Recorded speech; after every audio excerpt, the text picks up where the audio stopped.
This is Mike Bustamante, and this here's Dave Kidder. On today's episode, we're going to go over a tool. We're going to show you how it works, about if you're flipping a home, the profit that you might be making off of it, and a couple things you need to be thinking about while you're doing a flip home. Dave, you want to go over this a little bit? Yeah, I do, and I just want to, at the end of the webinar, we're going to put a link where if you want this spreadsheet for yourself, we'll give you a link. We'll send it to you. It's not proprietary. It's not easy to use. There's some quirkiness in it. So once you get it, you may want to call back, and we can go over it on some of the things that you need to know and how to use the thing. But anyway, it's a great tool. Again, if you have a property you're thinking of investing in, this breaks it down to tell you if it's a good deal, a bad deal, or a marginal deal. At least at the end, it'll show you how much money you're going to be making on this flip. Maybe give you the confidence to go ahead, or the confidence to say no to something. Anyway, so this was actually developed by a company that did flipping, and they have since gone out of business, not because they weren't making money, it's just because they, I'm going to say, they didn't react to the market. They kept trying to make the same amount of profits, and they ended up not buying any property. So again, this is a great way to analyze a tool, but don't get married to the tool, and don't get married to a model that keeps you from actually making money. So on this first page, and it says basically it's the questionnaire, and we're going to go through, and it does want us to fill out all the information. So the name, your addresses, the property I analyzed last week. Made great sense. We weren't quick enough, though, and that's the other side of it. Find something you need to move on. You need to move on it, and not, I want to say, you don't have to vote on it. You just have to know what you're doing and have confidence that you're going to make money. Yes. And react on it. So we need, so down the side, it asks a series of questions. The property, who's involved in it, and I'm assuming that you're going to be working with a realtor, finding the property, but also using the realtor when you sell it. And if you don't know these numbers, that's where Mike and I are here to help you. So, like typical days on the market, and why that's important is we want to know our holding costs. If we're going to buy a property, and we know how much money interest we're paying on it, we want to know how much is that money going to cost us if we tie up a property with it. Correct. So that's important. The seller concessions, I put in 3%. That seems to be kind of standard right now. That goes up and down, and again, we can help you with it. I put a full 6% commission in there. Again, commissions are always negotiable. I also want to be on the high side, and if we can negotiate something down from that, then you make even more money. Some of the costs, I think, are self-explanatory here. So as I go through, I mean, Mike, you raise a great point.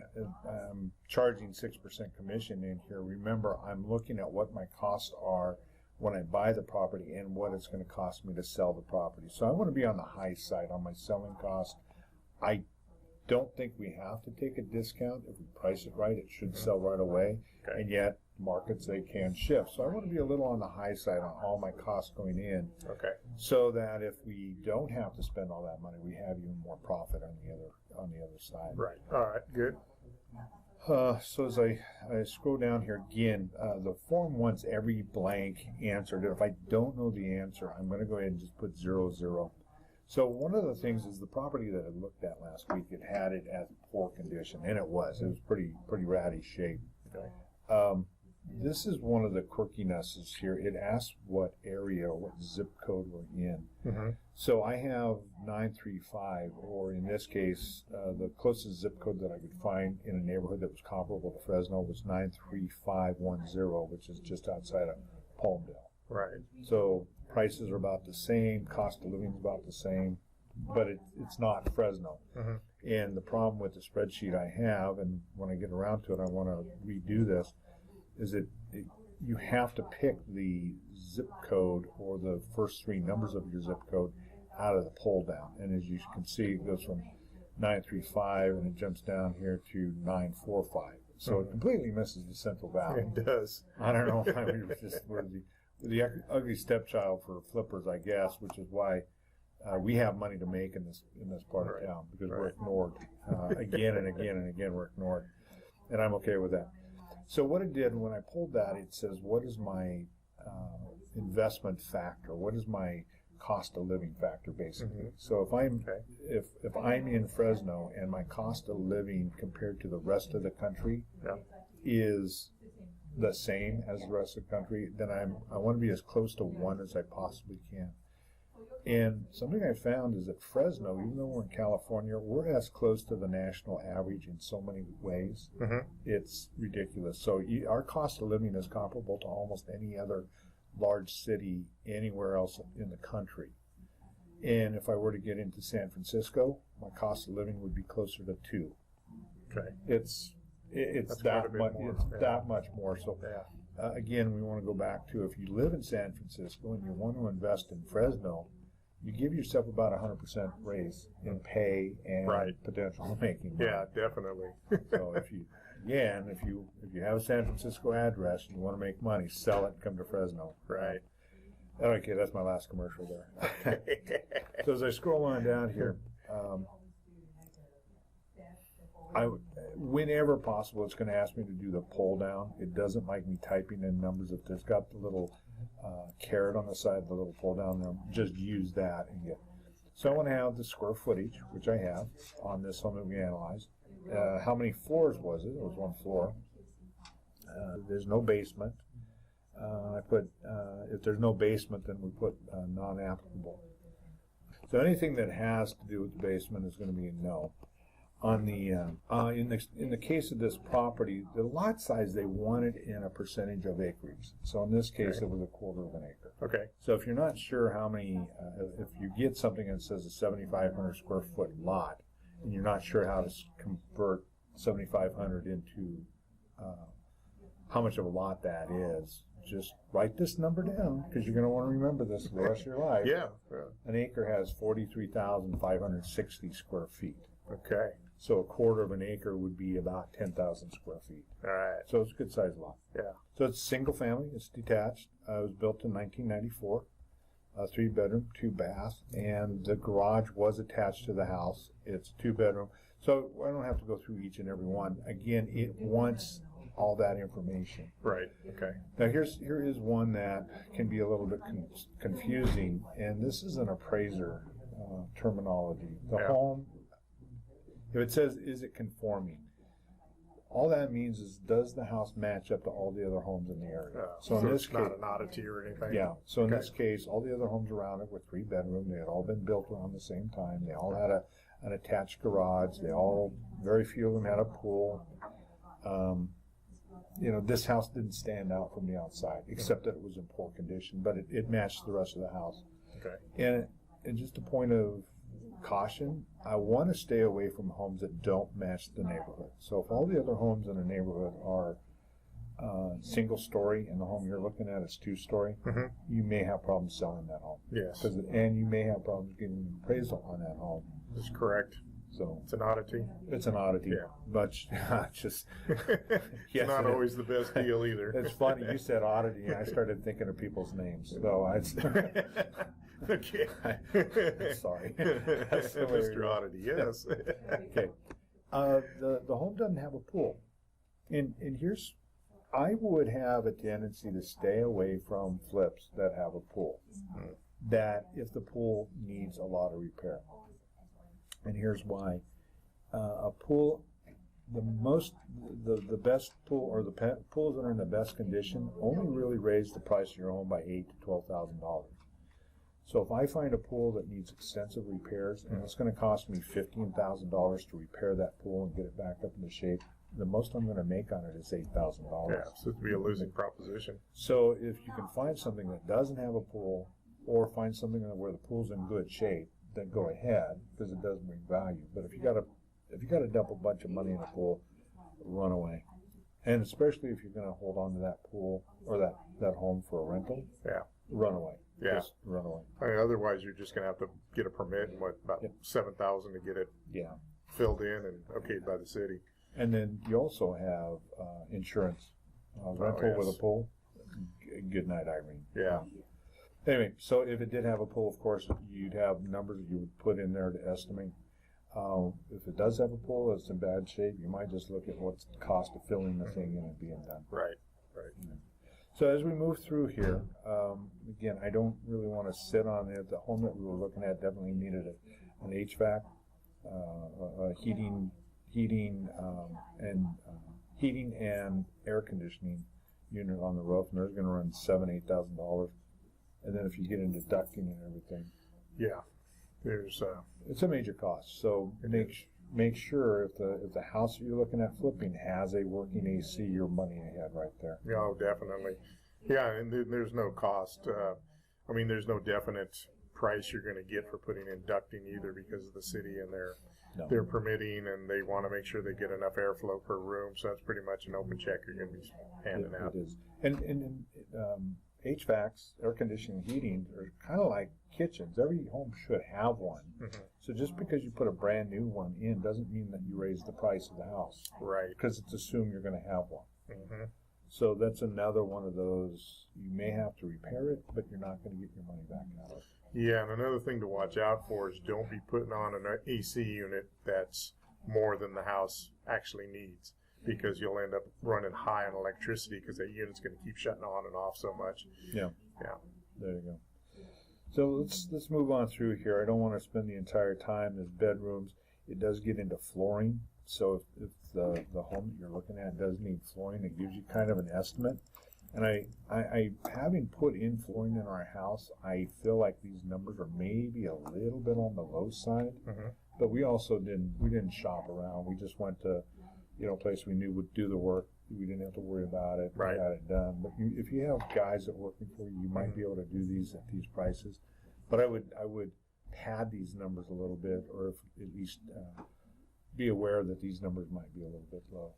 Yeah, correct. Yeah, especially if you're a flipper that flips all the time. Pretty soon you're going to be knowing where to go, and you'll have your team working for you. So your profit may go up, and your cost may go down.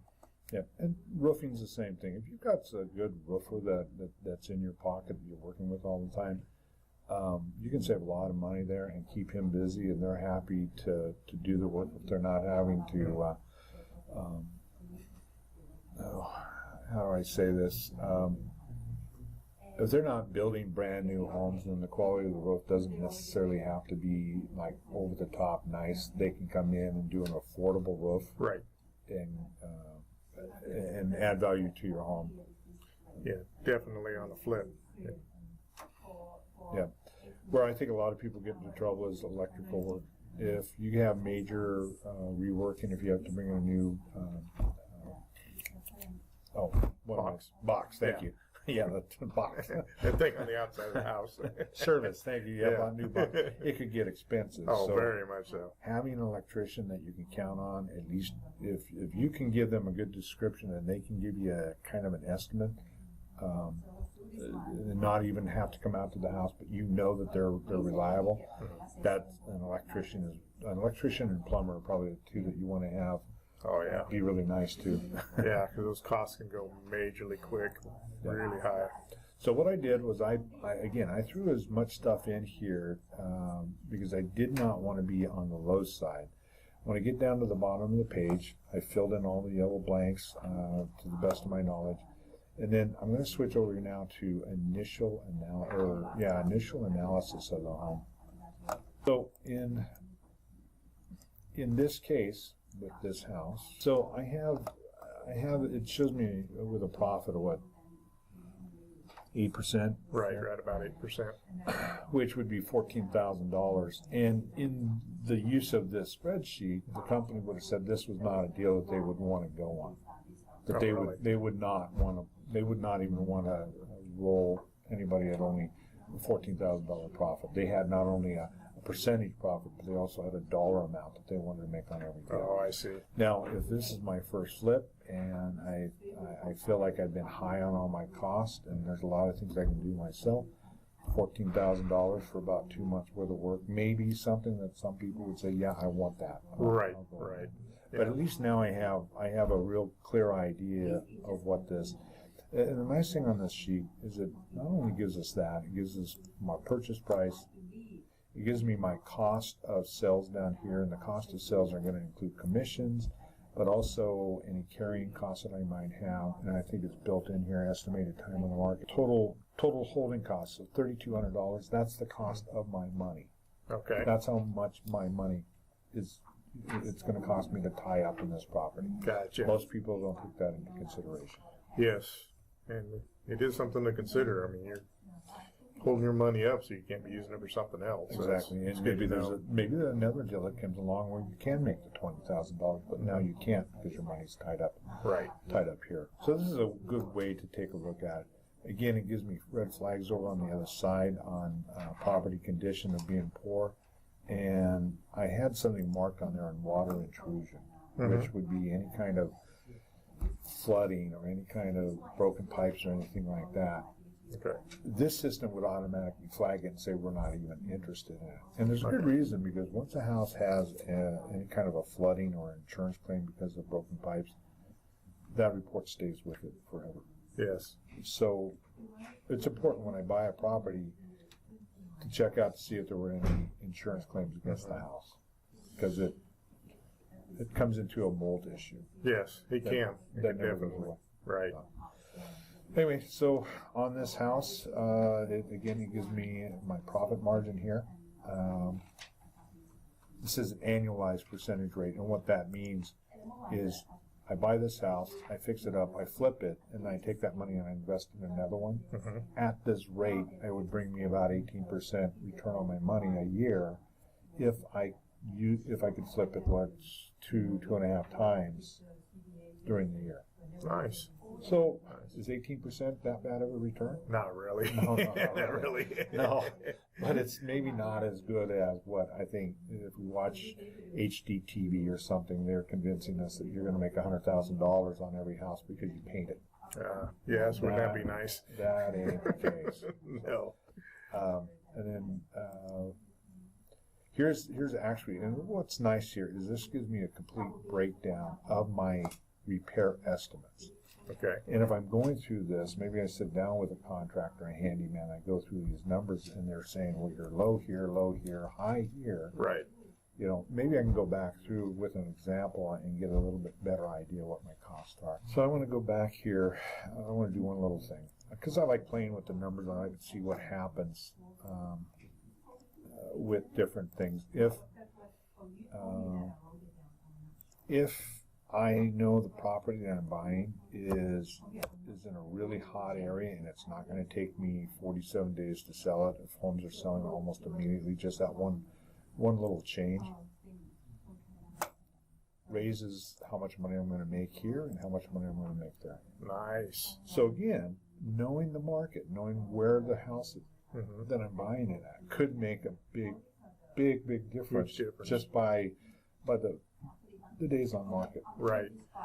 And that is where an agent would come in, having the latest up-to-date numbers for you so you can actually see what's going on in the area. Yeah. Because you could always drive around and talk to the neighbors, but it's going to take too long and you're probably not going to get the most accurate numbers. Yeah. Yeah.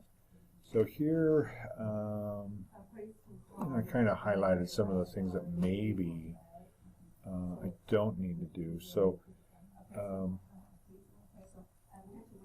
what's this? So if I were to find a house that actually had a good water heater, so I made two changes. One, the house that I'm buying has a decent water heater, and there's not a lot of organic matter around the house, meaning things against the house or stuff up on the roof. It had a $1,500 estimate for removing that thing. Well, I know I can hire my kids. Well, yeah, you can. Put them to work. $15 an hour, and 4 hours later we're done. So there's some things that I can go through here and go, okay, this estimate is high, and yet, again, the end result is it makes a huge difference. Wow. $17,000 now on this house by just evaluating some of the things I'm working on. Again, if you want a copy of this, again, at the end, send Mike or I an email. Our contact information will be at the end of the video. Yes. Yes. And again, or reach out or leave a post here on this, and we'll get back to you here. Yeah. But again, it's Mike Bustamante and Dave Keller Williams, and we're here to help you make money in investment. Hope this has helped. If you have any other questions or would like us to do a video on something else, yeah, let us know. Yeah, definitely like to help out. Let Mike know. Let Mike know. Okay, call me. Call Mike, call me. Anyway, thanks for joining again, Mike and Dave. We're out of here. Thanks. See ya.